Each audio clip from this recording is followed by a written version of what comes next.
ഒട്ടുമിക്ക പേർക്കും അറിയാം വൈഭവനെ വൈഷ്ണവനെ. കേട്ടോ? അപ്പൊ ഇന്നത്തെ ചോദ്യം, ഒന്നാമത്തെ ചോദ്യം ഇതാണ്: സത്യം, സമത്വം, സ്വാതന്ത്ര്യം ഇത് ഒരു മലയാള പത്രത്തിന്റെ ആപ്തവാക്യമാണ്. പത്രമേത്? ഓപ്ഷൻസ് ഒന്നും ഇല്ല.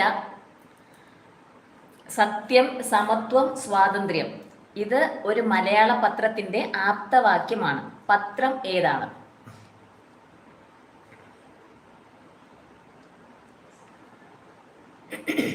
പറയൂ. സത്യം, സമത്വം, സ്വാതന്ത്ര്യം ഇതൊരു മലയാള പത്രത്തിന്റെ ആപ്തവാക്യമാണ്. പത്രം ഏതാണ്? വൈഭവ് പറയുന്നുണ്ട്, മാതൃഭൂമി എന്ന് പറയുന്നുണ്ട്. ഇനിയുണ്ട്, ആൻസർ ഉണ്ടോ? കൗമുദി എന്ന് നമ്മുടെ വർഗീസ് കെ പി പറയുന്നുണ്ട്. സത്യം, സമത്വം, സ്വാതന്ത്ര്യം ഇതൊരു മലയാള. സൗമ്യ പറയുന്നത് ദേശാഭിമാനി എന്ന് പറയുന്നുണ്ട്. സത്യം, സമത്വം, സ്വാതന്ത്ര്യം ഇതൊരു മലയാള പത്രത്തിന്റെ ആപ്തവാക്യമാണ്. പത്രം ഏതാണ്? സൗമ്യ ദേശാഭിമാനി, വർഗീസ് കെ പി കൗമുദി പറയുന്നുണ്ട്, വൈഭവ് മാതൃഭൂമി പറയുന്നുണ്ട്. ഇനിയുണ്ട്, ആൻസർ ഉണ്ടോ? ഇനി ആർക്കെങ്കിലും ആൻസർ പറയാനുണ്ടോ? സത്യം, സമത്വം, സ്വാതന്ത്ര്യം ഇതൊരു മലയാള പത്രത്തിന്റെ ആപ്തവാക്യം. പത്രം ഏതാണ്?